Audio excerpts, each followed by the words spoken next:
don't show prep. So, so he had no idea. I just barely make it in. I'm sure you can tell, but we don't show. I mean, let's put the cards down on the table here. Illustrious. Like your styles.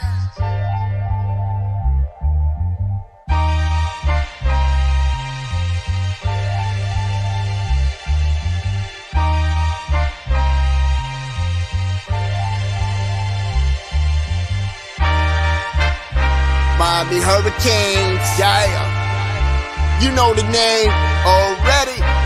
It's Mercy, ha ha. It's a 6-ring Kane show. Can't forget the name though. Got Jazz, Blue, Vision, DJ break the game code. Ain't no changing them, ain't no breaking them. Real Portland live from the Hard Rock Stadium. Ball 14 for the orange and green. We see the 6-ring champs. It's more than a dream. This is life on the field. Beyond 100 yards, a hurricane that's never still put a damage to your squad. The 6-ring Kane show. The 6-ring Kane show. The 6 Rings Kane show. You know.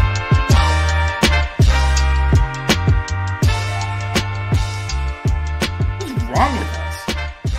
Seriously. What's wrong with us? We're Miami Hurricanes fans. Welcome to the 6 Rings Kane Show, a show dedicated to Miami Hurricane sports, featuring the legendary Larry Bluestein, Jazz Santana, Vish, and Danny Gillette. Let's go Canes. What's going on, guys? Let's do the read first. Sure, at least someone in Miami can fix something broken. So. Yep, it's you break will fix. So have you ever run over a pothole so hard your steering wheel shakes? Are you constantly losing air in your tires that you need to keep adding air? Chances are there's an issue with your wheels, and You Brake Will Fix is your solution. You Brake Will Fix in Miami is Miami's premier wheel repair and restoration company with over 20 years of experience and located in North Miami. You Brake Will Fix offers quick repairs for damaged wheels and in most cases can offer you a free loaner wheels to keep you on the road while they repair your damaged wheels. If your wheels are looking weathered and it's time to freshen up your car, don't replace, refinish. Their in-house wheel refinishing solutions such as powder coating, machining, and polishing will give your car the like-new look it deserves. Contact Mark and the staff at 305-748-0112 or on all social medias at You Brake Will Fix. That's the letter U, Brake Will Fix. Mention 5 reasons and get 5.5% off your next 5.5% off your next repair.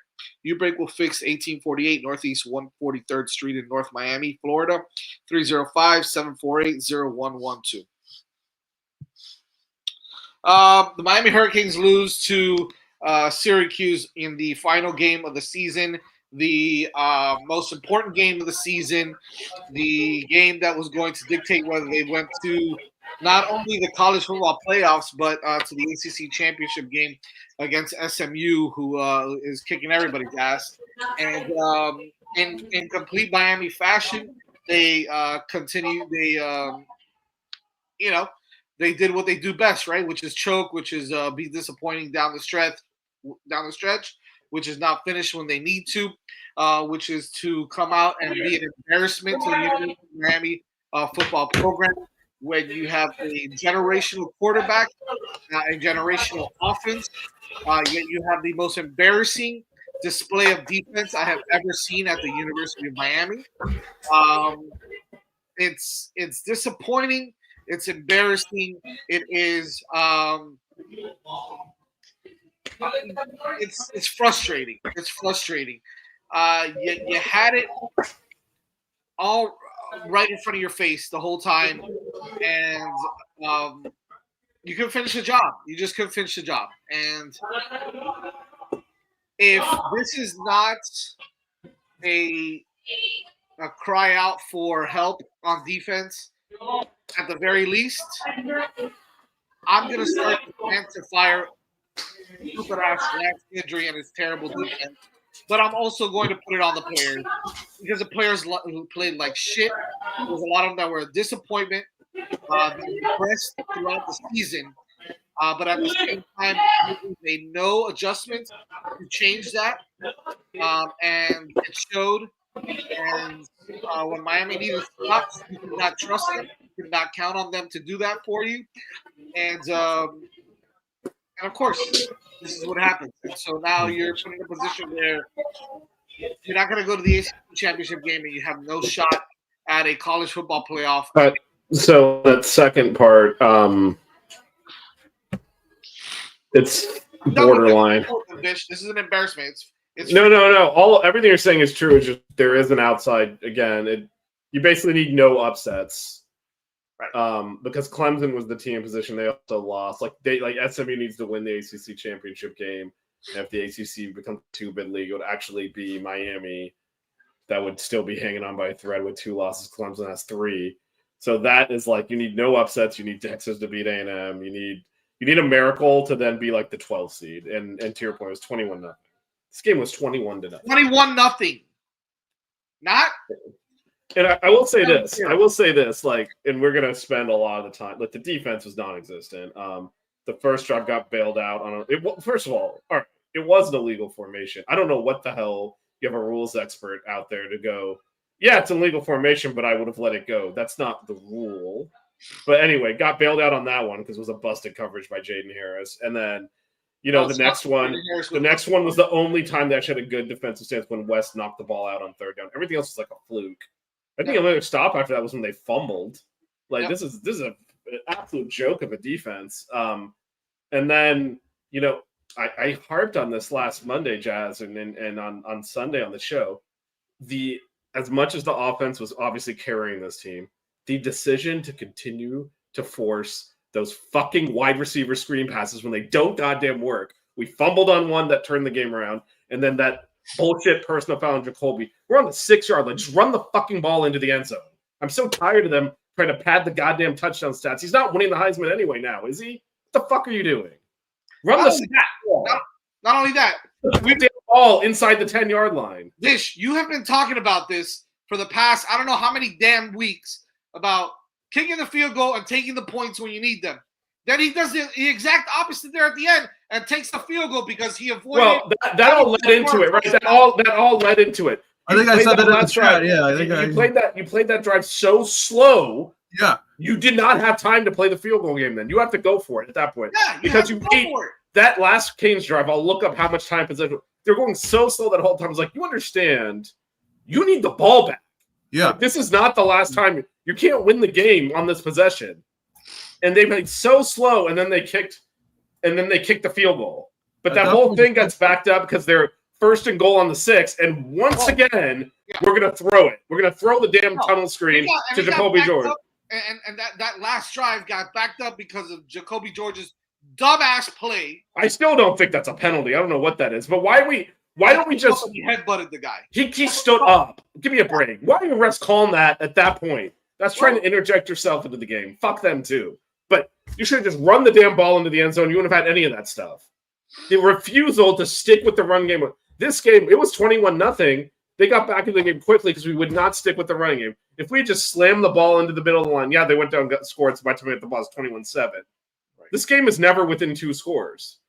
Just run the ball. This feeling sucks. But at the same time, it's funny you mentioned what you just mentioned, Vish, about there being an outside chance, a 40% chance of us getting in if everything goes through. I do not give a shit. We will get our asses handed to us. Yeah. We don't deserve to be in the playoffs. No. Bottom line is we do not deserve to be in the playoffs. Terrible management of the clock by Mario Cristobal again. Stop me if you've heard that one before, yeah. Yeah, I know, right? No shit. No, I looked it up now. That last drive that we had the ball, 14 plays, 65 yards, 5 minutes and 30 seconds. You got to know what you got to play situations. The defense hasn't stopped anyone since the first fucking quarter. What makes you think, even if you get a touchdown there, like that amount of time, they would have driven it down and kicked a field goal on the last play of the game, even if we got that into the end zone? You ran the goddamn clock out. What are you doing? I still don't understand. They need to score with 6 or 7 minutes left. That was the only way you were going to win that game. I just don't. I don't get it, man. I don't get it, and I don't get the field goal at the end. So what did you do? You thought that by kicking the field goal, you would not have to score a touchdown there. Give me a Well, break. the thinking was we were. Well, the thinking was we were. Well, this. Touchdown. So if Go you back up and kick another field goal to even tie the game. Yeah, if you- give me a if No, break. you don't go for it there. if you had a functional defense, it might make sense because 4th and goal from the 9 or 10 or wherever it was is a low percentage play. However, the only way the field goal works is if you can actually stop them. There is no way if you watch that entire game, you're like, oh yeah, we're gonna get 3 and out and get the ball back. Yeah, Like, Yeah, there's that's no why way. Why not Where's go the- for it at that point? Like that's why I said in the chat. I'm like, why they just played into Syracuse's hands right there by still giving them the lead and giving them time to run out the clock because the defense couldn't stop a Colt. It made no sense. And again, that's poor clock management. And that's been a theme in the Mario Cristobal era. I'm sorry, it has been. Let's talk a little bit about the shitty ass defense, or whatever you want to call it, because it's not defense. What it was a freaking joke. Patty cake. We'll call it patty cake. Out there, okay? Patty cake. Patty cake is probably better. Okay. What the fuck are you doing covering a running back with Akeem Mesdor for most of the first half? What are you doing there? What are you doing? Yeah.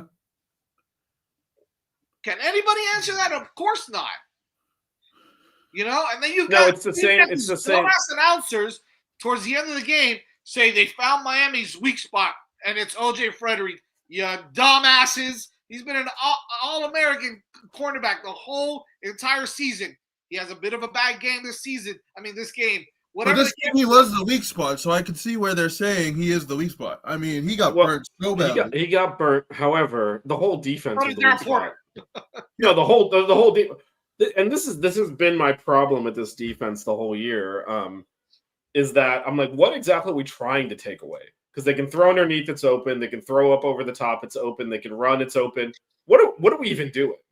And as much as I think a lot of our players deserve a lot of the blame here, they're not the ones putting themselves on the field. Yeah. I mean, Jazz and I were texting in the first quarter. It's Jaden Harris, it's Kiko Mawinoa again and again and again and again, and they're still out there on the field now.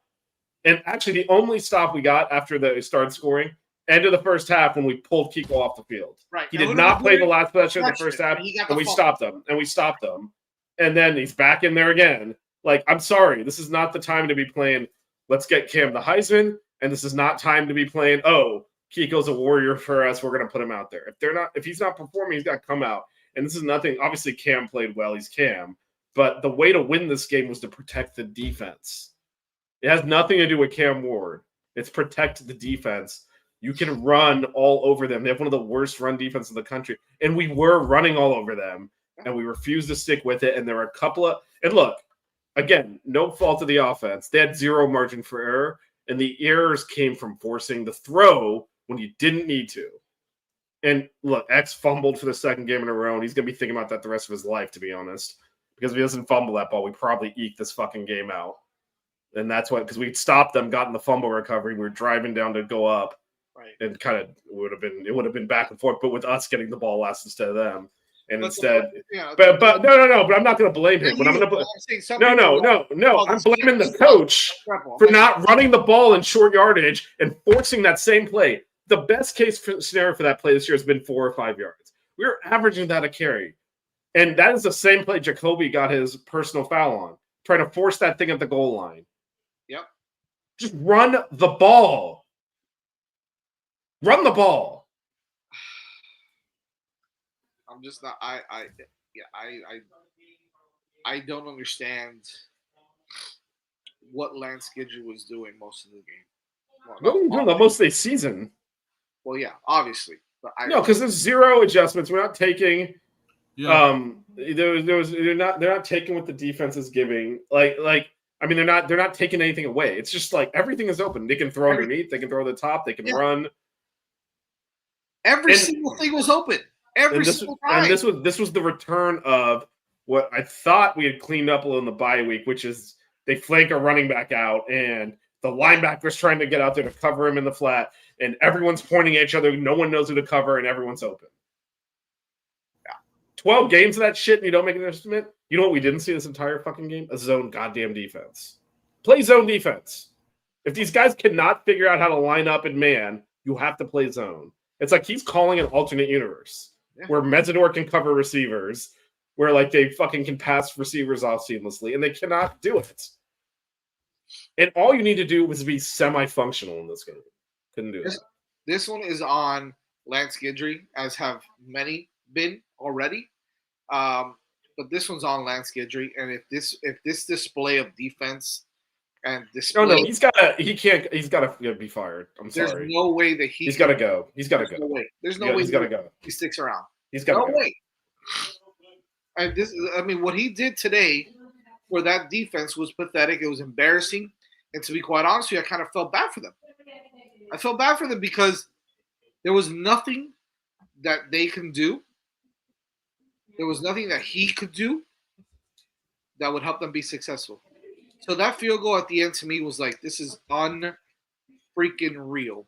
That this guy's kicking field goal thinking that we're going to get a stop with 4 minutes left in the clock. Well, the whole sequence from when they scored to go up 42-35 was just a disaster of game management. It was a shootout, which means you got to score as quickly. And we're behind in it. We're trailing. They're getting the ball with the game tied. We're getting it behind. That would have made total sense the way we played that drive if the game was tied. We're going to eat as much of the clock and then, put pressure on them to score in a minimal amount of time. The best case scenario was a touchdown with 3.5 minutes left, in which case they're just going to run the damn clock. They're going to get into field goal range and kick the field goal and win the game. We had lost that game already before we even decided to kick the field goal because the way we managed that clock. Absolutely. That whole drive, we're going way too slow. We already had to – also, we had to waste a timeout on a play where they did an expedited review, moved the ball back, and didn't reset the play clock, which was a complete crock of shit. And I was sure when we came back from commercial, they'd give us the timeout back because everyone I saw was like, you never reset the clock. You just move the ball, and there was like 5 seconds to snap it. Nope. I mean, on the Restrepo touchdown that they called back that he said he was out of the 2, they got that one wrong also. I mean, it's obvious that there was one, one time we actually did stop them, a phantom holding on Frederic, which I still don't know what the hell they call, where they threw it at Bassint and he knocked the ball down. This is in the first half. We definitely did not get, help from the officials there. There was some pretty blatant holding on some of those, but again, 21-0. Yeah. 21-0. 21-0. That, and everybody's freaking, some of the people that I was talking to or texting with or I saw online were like, all right, 21-0. I'm like, no, all right, nothing. All right. No, I never wavered, and we need to score every time we have the ball, and we didn't do that. No. And again, it's not the offense's fault, it's the reality of the situation. How sad is that we have to score every single time we get the ball? It's just not a reasonable thing to ask of any offense. I don't care how good you are. You know what I mean? Like, but Syracuse looked like they can do whatever they want, whenever they wanted to, and however they wanted it to. Yeah, they got whatever they wanted. It was really no contest. I mean, yeah, no, he should have from a clock management standpoint, but it was academic at that point because, we weren't getting stopped. Like, that ball was never coming back. Plus, we all know he can't do clock management. Let's be real here. How does that running back get to the edge and get 10 yards every single time and hurdle everybody every single time?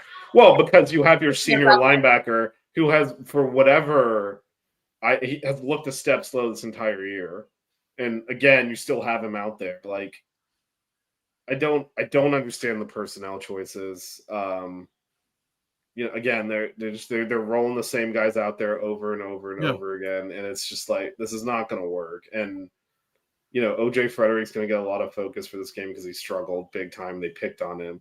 They were also running and throwing at Maui Noah on every play. They knew where to go. All their run plays were going right at him, and they knew where to go. They picked it up on film. And again, the one stop we got at the end of the first half where we got the ball back and then made a holding and then just had to let the clock run out at that point. That play, that series is when we benched Maui Noah. And I do not understand why he was still playing as much as he was when he was struggling that much. I mean, he missed the tackle on the first touchdown. Like, that would have been 3rd and goal from the 6. You could have held no field goal right there. They never even get 21-7. All of those little... There's a million, when you're up 21-0, there's a million steps along the way to blow the lead. Right. And a lot of it was Guidry, just again, taking nothing away, right? I mean, it's just everything's open, but also when our players were in position, they didn't make the plays. In particular, our seniors. Yeah. Like this is. I mean, I don't know all of the safeties in the ACC, but man alive, I mean, Thank you for the dono, Cell TV. Appreciate it. Thank you for the dono, and yeah, he's. I mean, he's been bad pretty much the entire season. I know Jazz has been on that train, and it manifested itself big time today. By the way, Ralph, can you imagine we scored a touchdown there at the end? The score would have been 45-42. I know that would have been the And you would have gotten it right, Ralph. I know it was almost Ralph. It was almost. Well, I mean, unfortunately, the Never lining defense. to it all right. I guess, yeah. Oh man. But I mean, I'm still with you, boys. I just gotta go. Yeah. But Yeah, I'll put you backstage. Oh, never mind. Let me. Put Yeah, it well, backstage. I'll let it back in. Vish, do you want to say anything before I say my piece? No, go for it.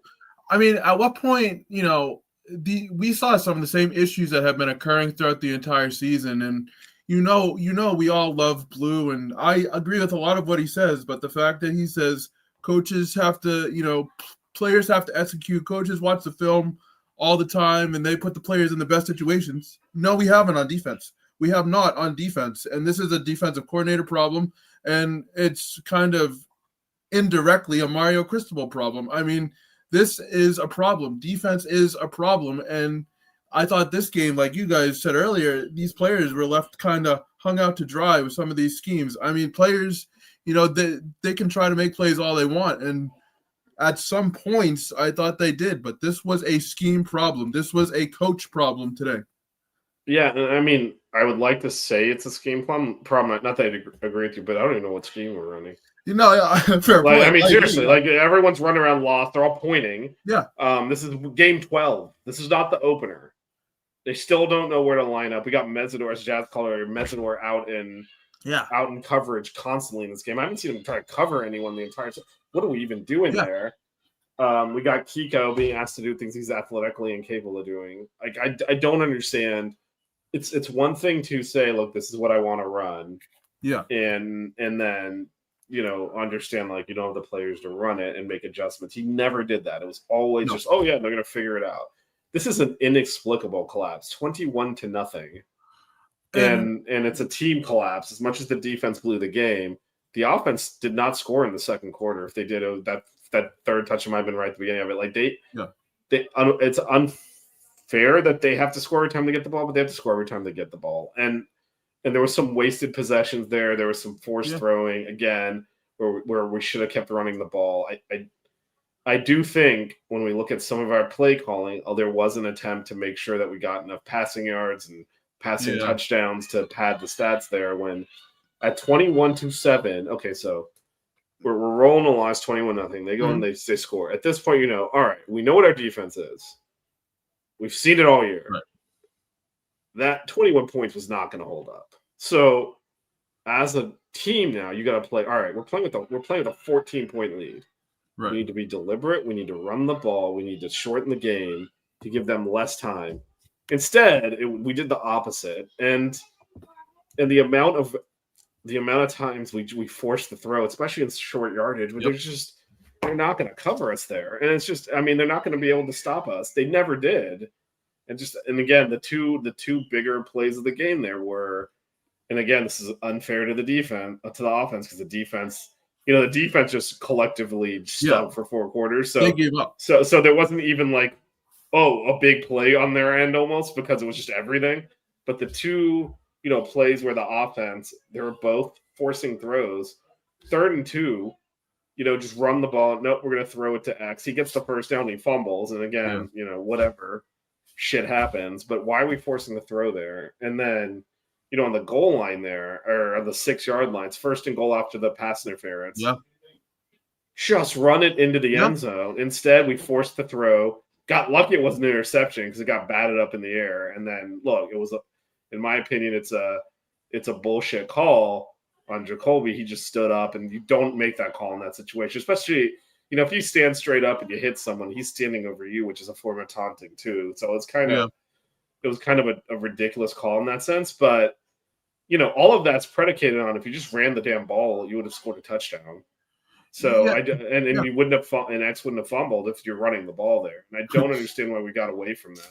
Because it's not like Martinez was struggling. He was running very, very well. I mean, he was getting chunks of yardage, and he was kind of pacing the drive a little bit. And it's like we talked about at the beginning of the year. It's kind of hard for the running backs to get into a rhythm when the passing game is kind of the more prevalent thing in the offense. And no, we averaged 5 yards a carry, and we did not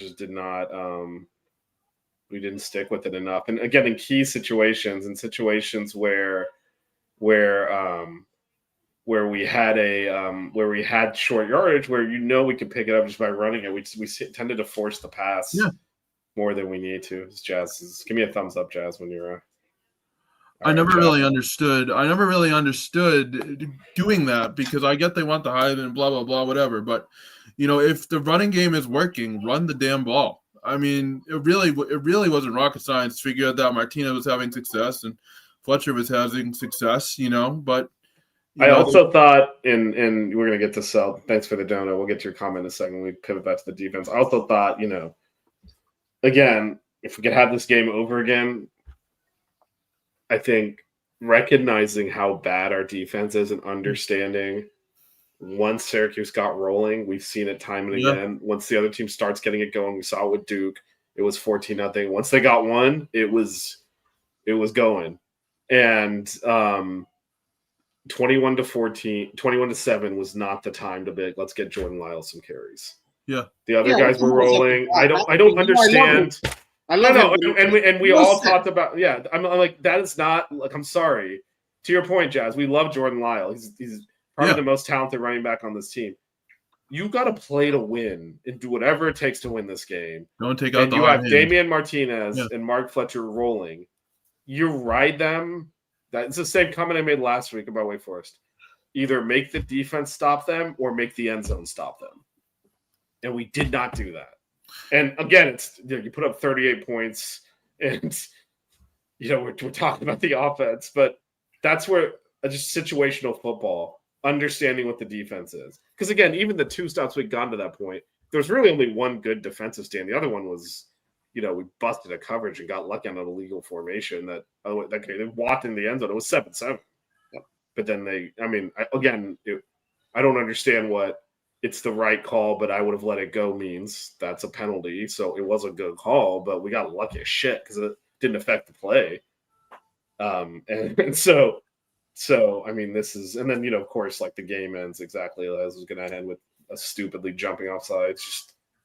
Just a fucking perfect encapsulation of the idiocy of this game. Was so poorly managed, and I think it was managed because for whatever reason, we thought a 21-point lead was safe, even though we'd seen this defense play for a while.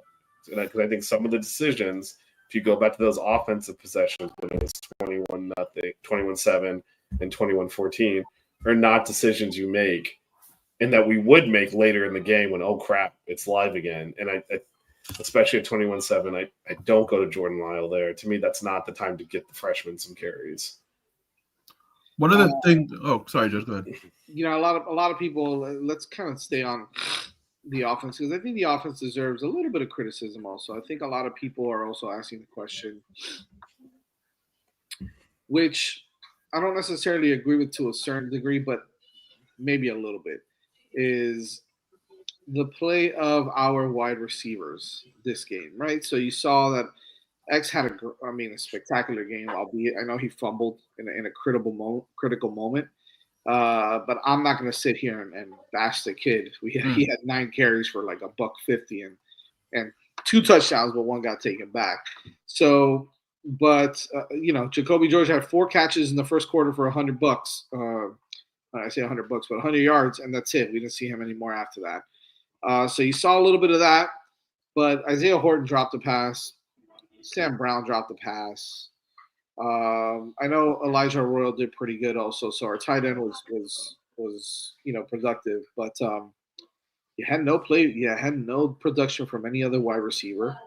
And I know a lot of people are asking, why didn't we see JoJo? I think JoJo was out, by the way. I think he was out injured, but I think that at the end of the day, Vish, you nailed it, right? You're running the football so well. Keep running the football. This is why Georgia Tech is winning some of these games as well, right? They're holding on to the ball. This is what you have to do when you have a shitty defense like we do. As an offense, you need to adjust and be like, hold on a second.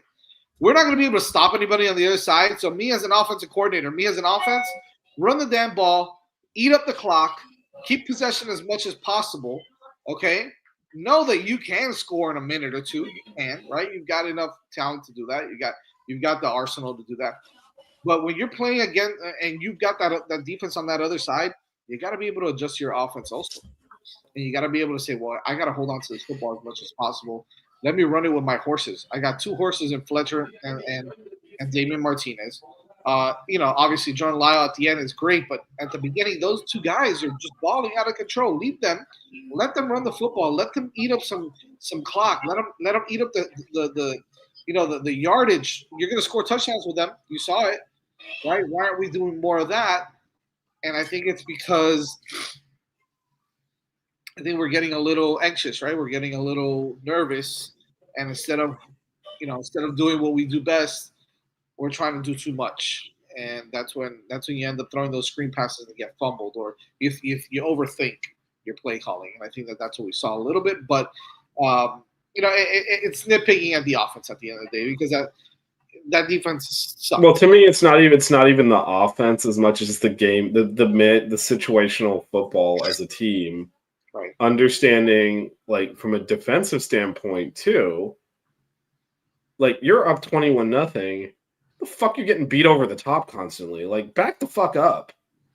Yeah. Like, make them right. Like they got back in that game so fast. They had the ball at the end of the half with a chance to tie the game up in the first half. Like, we blew that lead. So because they were just getting chunk play after chunk play, it's like both sides of the ball. Hey, it's 21-0. We're going to make them throw underneath, tackle. I'm rolling my eyes for those listening to the audio version of this, because God forbid we actually do that. But, and make them really execute. Essentially, to your point, Jazz, it's almost the opposite of what teams would do to us, which is, we're going to shorten the game now. Teams do it to us because they don't want our offense on the field. We should be doing that because we don't want our defense on the field. Yeah. When it's 21-0, hey, play situational football. Like, we get the ball back after they score a touchdown. Like, hey, now is when you need to go on the 5.5-minute drive, not the end of the fourth quarter. Right now is where you're like, hey, let's make sure we take a long drive here. Worst case, even if we kick a field goal, now it's 24-7. We go into the half. Instead, it was just, I can pull up the game log. I think that's when we put Jordan Lyle in, but it's just, we dicked around too much, frankly, when we had that lead, and it bit us in the ass. Like, I guarantee you, if we could have that game back to 21-0 again, we would play the rest of that first half completely differently. Yeah. Just to get because I don't think we took it as seriously as we should have, and it's ridiculous. It's ridiculous. So after their first touchdown, it was run with Lyle, pass to McCormick, and then that's one where Sam Brown dropped the ball. Then the next drive after that, it was a pass to X out to midfield, and again, Lyle was got stuffed on a run, and then we ended up punting. It's so frustrating. Again, we love Jordan Lyle. We went from 21-0 to 21-14 without any of our top 2 running backs on the field or getting a carry.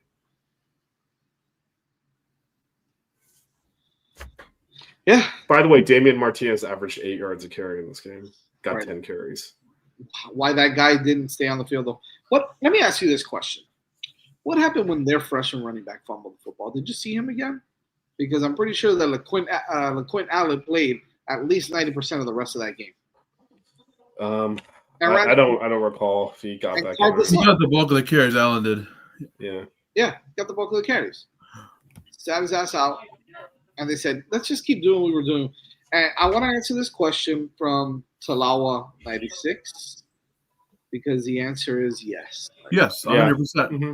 This is an extremely underachieving team. Yes. Total and complete waste, as Ward for Heisman says there. It was a total waste. Yeah, no, it was a blown opportunity. Best quarterback that Miami has ever had. I don't care what anybody says. This is the best quarterback Miami has ever had, with arguably one of the best wide receivers Miami has ever had. Okay, one of the best offense that Miami has ever had. Yeah. And you absolutely waste it because of your lack of Defensive adjustments. defense. Let's just put it that way. It's lack of defense, and to me, it's a lack of. I'd say overall, if you look at both of the losses and kind of, there are through lines through it against Georgia Tech again.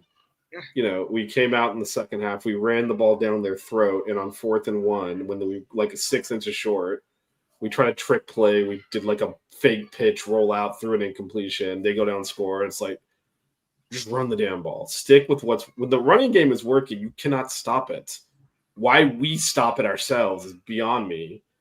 That's number one. And number two, ladies, the defense is a dumpster fire, the levels of which we have never seen, and that includes Mark D'Onofrio's defenses. Because we just honestly, there was nothing that was being taken away. It was pathetic. And this isn't the first time that's happened, right? I mean, we saw it against Georgia Tech where they were running over us, then 3rd and 19, and everyone's open because they could also throw over us. They were just choosing, we'll take the run option here. Right. It was not like if they probably could have thrown for 400 yards in that game instead of running for 300. I mean, so I think it's a waste of a season given the opportunity in front of the team, given the quality of the quarterback. And it's also a waste of a season because as much as, as we can look back on the defensive failures here and say, this was a championship offense with probably one of the worst defenses in the country. The reality is some just decent game management and you win both of those games because we were also up on Georgia Tech, and we just didn't manage that game well. Like they were winning most of the second half, but we were up most of the first half in that game. And in this game, I mean, again, there's no universe where when you're up 21-0, they should even get the ball enough times in the first half to tie the game up, and they did. Like we were really staring 21-21 in the face at the half, and we got off the field at one time at the end of the half. Otherwise, by the time we got the ball back again, it would have been 28-21. We've been losing already. It's just, and so I think it was a poorly managed game here, and they did not recognize that it's not the first time that, and we've gotten away with it some. This time we did not, where they did, and I feel like they're kind of screwing around a little bit, not securing the win. I felt like last week we actually did the same thing, and then we finally pulled away in the fourth quarter. That whole third quarter last week was us just screwing around, not running the football, playing, trying to get Cam's stats up, all this stupid crap that left Wake Forest the game until finally in the fourth quarter the dam burst, and we did just run over them. Right. And I felt like this first half after we went up, there was definitely that, and look, it's definitely like the defense obviously lost this game. Like, I mean, there's no doubt about that. But I think overall, if you manage, folks, the defense never delivered. We need better defensive tackles, linebackers, and corners. Oh, so we need a better defense. I mean, we need a lot. I mean, it's kind of interesting because we talked about Allen, the running back, and like all three of us, like, oh no, he's not going to be an issue. They're going to pass the ball a lot. Well, he had 2 touchdowns, so we never adjusted to their running game either. They had 99 total yards on the ground. I mean, they just didn't adjust. Period. And that was. I mean, there was no doubt, as we've all said, once we kicked the field goal, like there was no way we were seeing the ball. No way. I mean, there was just no way. Right when he did, I'm like, well, we got to hope they fumble because there's 0% chance we can actually hold them to less than 10 yards on 3. I was shocked they didn't go for it just for that reason. I would have rather have gone for it and missed and tried to go for it than go for the field goal because that to me was just honestly we would have been in significantly better shape. And I don't know who it was. I think it was Arroyo that came out of nowhere. It looked like saved the game. Ran that dumbass wide receiver screenplay. It got bad up. He came in from behind, swatted the ball down, so it was incomplete. It was going to get picked. Because if they had picked it there, it would have been their ball on the 2-yard line with like an extra minute and a half on the clock. Yeah. And it would have given us 98 yards to try and defend instead of – and maybe, and then we don't get the personal foul. Like, it actually, in hindsight, just because of the way the game unfolded, it would have been better if they just intercepted that. And then the ball's on the 2-yard line. Now you have some field to play with. You have more time left in the game, and they probably would just run down our throat anyway. But it's a little bit, you get a little nervy. You don't run all those sweeps and stuff out of your own end zone that you were able to do more down in the middle of the field. So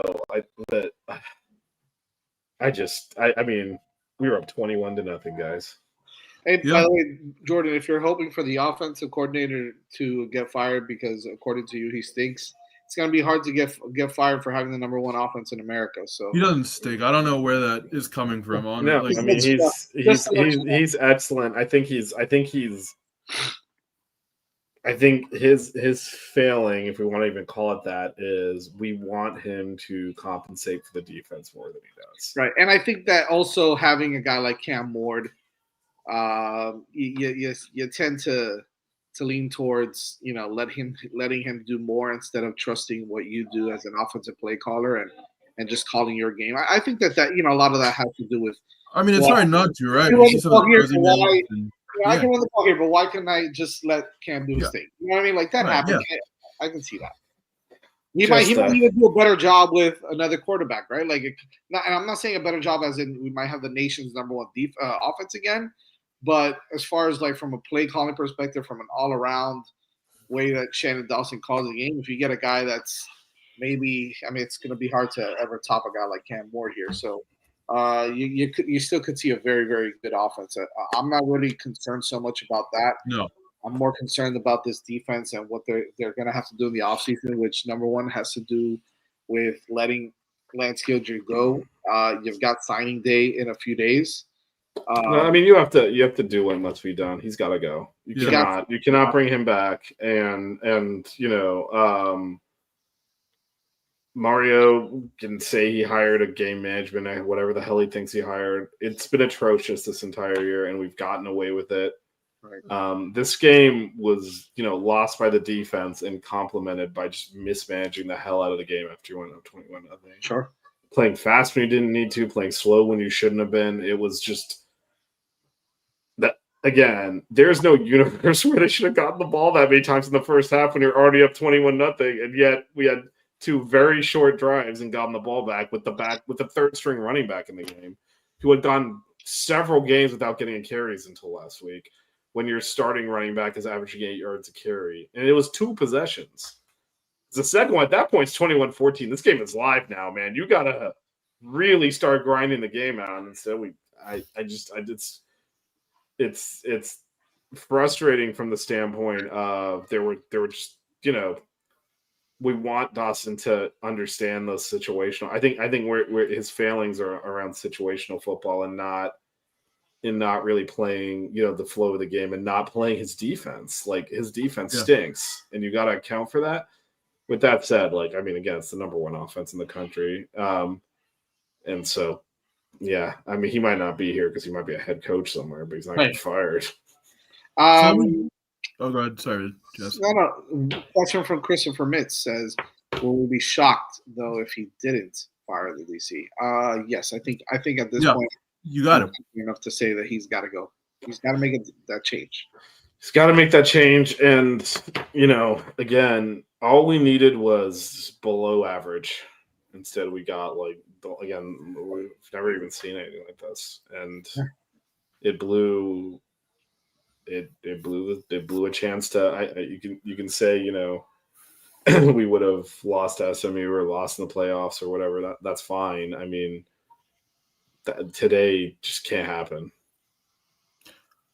So at what point does this fall on Mario? Because it 100% falls on him. We've seen some of these same trends year after year, and he led the team to great success this year, and they had a good season, but we're seeing some of the same things year after year. We're talking about firing yet another defensive coordinator, making more coaching changes. At what point is this? Yeah, this all falls on him, and I think everything we're talking about collectively falls on him.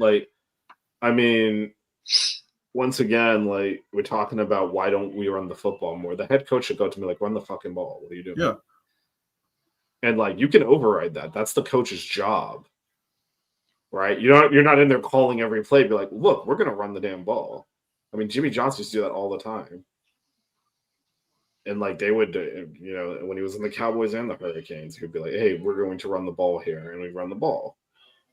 And like there are times where he can't just stand on the sideline and let Dawson do whatever he wants. You got to lean on that. And as far as the defense, I mean, we had 2 bye weeks this year. Yeah. So I think if he, now that we've reached the end of the road, he could have made a midseason change there. He certainly could have. Georgia Tech did successfully in the middle of last year, the week before they played us, and it threw us off. But also, ultimately he's responsible for the whole program, and all we had to do was win one of Georgia Tech or Syracuse, and we would have 100% would have made the playoffs if we just won this game, even if we lose that. Yeah. And he blew it. He ultimately blew it. We were in position. He blew it. And the fact that he blew this game, I thought we'd win. I think we all picked us to win. I thought the defense would do okay because I thought they'd hold up better against a team that doesn't run a lot. Of course, they ended up running on us. But the one way we all were worried about losing this game is exactly what happened. Yeah.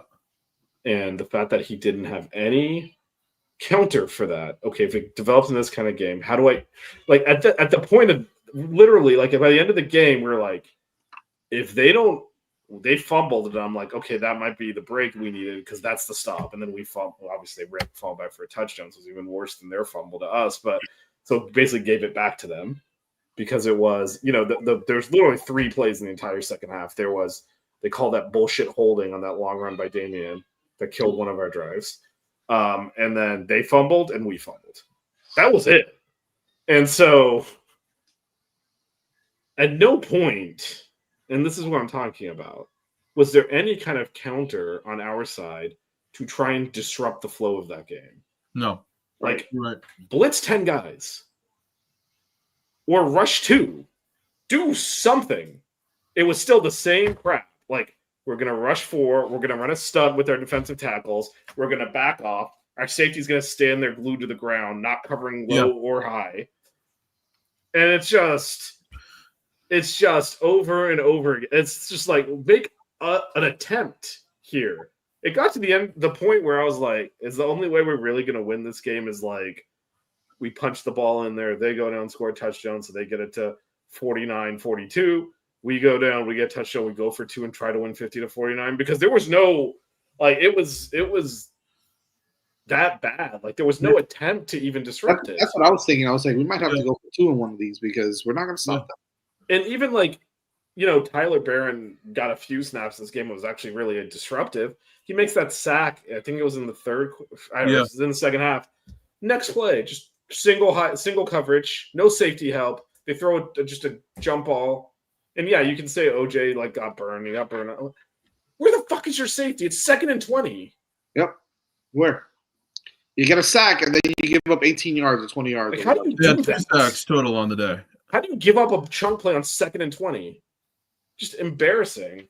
And with the type of game McCord played, he got the ball out quick. He made his reads. He did whatever. But he had all the time in the world to throw in the pocket. He could have made a sandwich, read a book, and still had time to throw. There was 0 pass rush outside of those 2 sacks.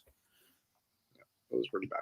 Yeah, no, and there was no attempt to disrupt the flow of the game. No, and that's really the frustrating part for me. Yeah. I'm not saying there was some solution where it's going to work and the defense is going to look good. You got to give them different looks. Did we run a zone defense this entire game? I don't believe so, no. You got to change something up. Yep. Let's see what happens, man. No, I mean, this is again, I think, Jordan, this is another example of when I talk about not managing the game and not playing situational football. Kicking that field goal makes sense if you have a defense. Yeah. Because it's very hard to convert 4th and goal from the 9. So I get it. Percentage-wise, you're like, what's there, a 15% chance you convert that? Yeah, but that's that is the only chance you got, because there's a 0% chance you're going to stop anyone. That's a lack of awareness when you know what our defense has done. That's a coaching error, big time. Yeah, I agree. Yeah, I mean, so that's where on paper it's kind of like, you kick the field goal, get a stop, and then and then you get the ball back with a chance to win the game. I get that on paper, but the reality is we weren't stopping anything. I was almost like thinking, are we going to onside kick this because we're not stopping them? And again, that just goes back to lack of game awareness too. Not only situational awareness, but flow and game awareness is something that the staff is not good at. And I was shocked when they didn't go for at least the touchdown, because that field goal did absolutely nothing. Yeah. Well, I guess now we've just got to. I don't even hope for everything to go perfect for us to get in the playoffs. Well, I'll just for those that are, I don't think we'll get in anyway, to be honest. Yeah. But what you need is, you need you basically don't want upsets now, other than because we got because we were in right before this, so we're one of, so when they talk about teams falling out, you want Texas to win because they'll probably still be ahead of us even if they lose to A&M. So you don't want A&M in play. So you want it to be basically for the SEC. You want it to be Georgia, Texas, and Tennessee. From the Big Ten, they're going to get their 4 because Ohio State's loss doesn't matter for whatever reasons, but ours do. So they're going to get their 4. That's 7. You need SMU to beat Clemson because SMU would get in front of us. There's not going to be 3 ACC teams. And then if ACC then becomes a 2-bid league, it's basically between us and Bama for that last spot. We have a better record. Our losses are better than theirs. You can argue we should still be in front of them. We'll see. We as bad as this was, we lost a shootout to a 9-3 team. They lost by 4 million points to a shit 5-5 team last week. So, I mean, if it was actually fair, we'd probably drop in front of them. But I think we see the poll come out on Tuesday, we'll be behind them, and that's all she wrote. But that's really what Bama because Ryan Day got fired. Ryan Day got fired. Did he? Wait, what? No, I think he's saying will get fired. They're not fired. No, they're going to the playoffs. Ryan Day, you lose to that Michigan team. I think there's a very good chance. No, they're not going to fire him before the playoffs. Oh no, not before the season to end. Like he's not. Yeah, they're going to. Yeah. He did not get fired. Oh. No, but they are going to fire him. No, but they'll still be in front of us. So again, we were in position. Clemson is out now unless they win. So we need them to lose. And then we need the Big 12 to be the 1-bid league, and then us to stay in front of Bama. I mean, that's the Bama won, right? They won. Yeah, they were winning last I saw. I'm sure they won. Yeah, there's no chance. Yeah, so I mean, that's basically what you're hoping for is that we. Cam will play if we go to the playoffs. Cam won't play if we don't. Yeah, no. Why is he going to play in like the fucking Carquest Bowl or whatever the fuck it is? Yeah, he won't play in anything else but the playoffs. No, and I don't blame him. Honestly, I don't blame him. I wouldn't either. Yeah, if I was him, Bama won 28-14. Okay. All right. So look again. If it's a meritocracy, we would we can shit on our team all we want. Like our resume is better than theirs, but it's not gonna matter. It's not. Anyways, yeah. So this is done. But again, any kind of other upset actually makes it worse for us because the teams that are still left to play, we're talking about, Texas. It's the same thing I have with Ohio State. Even if they lose, they're going to fall in front of us. So that's not going to open a spot up. So the spot the spot that's open is ours. So that's the spot that opened up. So the only way we hold that is if we fall in front of Alabama. I guess the other thing that is not going to happen, it would be, Indiana's already up 14-0. If they lost to Purdue, we would obviously be in front of them still, and that's an extra spot we could fall into. I expect us to be behind South Carolina, Mississippi, and those three SEC teams that in a row just on the edge. Clemson was in front of them; they'll fall out. I expect us to drop behind them, and that's it. Yeah, Alfredo from the network says to leave the ACC. I mean, unfortunately, we got the worst of it on both ends because, we're going to be heavily penalized, right? And unfortunately, yes, we get heavily penalized for losing to a 9-3 team on the road, and SEC teams can take an extra loss against worse teams, and then it doesn't matter. So that's the reality of it. Yeah, we're going to get penalized heavily. I think we're going to fall behind late. We didn't do anything nearly as bad, losing to Vanderbilt, losing to Kentucky at home, losing to Oklahoma, all those teams I'm talking about that did that lost an extra game than we did, but it's not going to matter. It's not going to matter. They've indicated that already. The SEC, you have to have 2 games of losses over them to be in front of them. So 1 game is not going to do it. Nope, it's not going to cut it. Now, I will say when that poll comes out, if we somehow are still in it, that's still, if Clemson beats SMU in what is essentially a home game for them, that'll knock us out anyway because SMU will definitely still be in front of us. Yeah, I mean, this is all they're kind of everything's kind of winding down now. There's not really opportunities for teams to pick up the losses we would need. There was a couple of, Vandy was up big on Tennessee earlier. That might have helped. Obviously Tennessee came back and won. Georgia Tech beating Georgia might have helped. I'm saying might because those were teams that were getting their 3rd loss, which still probably puts them in front of us because they get preferential treatment. OSU, again, getting their 2nd loss doesn't matter. It is what it is. We're eliminated with 2 losses. Georgia's in with 2 losses automatically. Make it make sense. We can't. That's the reality of it. So it is over. Everyone's like, there's going to be unupset. Unfortunately, it was us. Yeah. I mean, that's the reality. There wasn't. I mean, obviously, Michigan and Ohio State was a big. Oh yeah, that was a huge one. Yeah, but it's inconsequential because they've decided Ohio State is allowed to lose. I mean, it's a stupid system, but it's it is what it is. Like, there's no way. Even though, again, losing to Michigan at home is a significantly worse loss than losing at Syracuse, it won't matter. So, that's the reality of where we are. So the thing with Jacoby is, and this has happened all year, is they're gunning for him. Any other player had done that, it would not have been called. It was a bullshit call.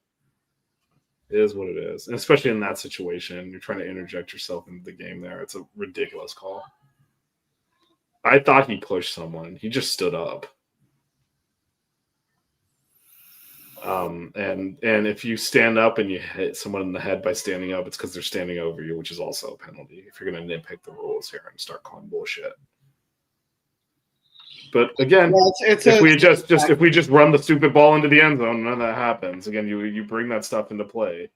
Fumbling happens because you're forcing a screen pass and you can just run for the first down. Like, all of this throwing bubble screens in tight quarters in short yardage when they're all pressed up against the line repeatedly has been a disaster for this team all year. And for whatever reason, we keep forcing it. I'm not talking about generally running it, especially like on first down when they're backed off. In short yards, when they're all up at the line, there's too much traffic there. Yeah. And it's blown up in our face repeatedly. And yet we still insist on forcing it. And we forced it multiple times this game. And it was the fumble and it was the Jacoby penalty. And if you just hand the ball off and run it, and you don't have those situations, but we obviously are unwilling to just grind games out on the ground. We have to throw. Might be nice to not have a quarterback who's in the Heisman campaign next year. It's going to be worse. No, it's going to be way worse. I don't know. No. I mean, it's going to be. This is not as much as I do think, especially in the red zone, we tried to get him some touchdowns to the point that against FSU, we threw it to him to make sure he got his touchdown. This is Guidry's an air raid guy, and I think he's fighting himself to run the ball. I think it's Mario being like, we need to run the ball more. I think if Guidry has way, we wouldn't attempt to run the whole game. I don't, and so I think the screen passes we're talking about are essentially just they're a staple of those offenses, and that's what he's calling the stuff he wants to call, and it's just it. And again, those plays should work. They just haven't though, and by the 12th game, just understand that play is not really working for us, and we've had more negative plays than positive because we've also made a lot of holding penalties on that with the trying to block, and in this case, it blew up in our face. I mean, he got whatever it is, he got called for it again. To me, the big thing is it was 1st and goal on the 6, and you're trying to throw it. Yeah. When your running back's averaging 8 yards a carry. Yeah. And to me, that's where I think if you again, just I don't understand this refusal to run the ball. And again, we're very lucky that pass wasn't intercepted before any of that penalty happened. Archie Manning in the game for Texas. Anyways, I think that at this point, I think Monday's going to be an interesting. Monday will be an interesting show. We'll we're still Again, if you're I don't know that there's much to root for at this point. It's pretty much you need Texas to win, you need SMU to win next week, and we need some sort of miracle to get into the playoffs. Yeah. I mean, you're going to need for some reason, the committee to decide that wins and losses matter, and they've shown that they don't do that. So, I think it'd be hard, even though, in the light of day now, the loss that they penalized us for looks a lot better.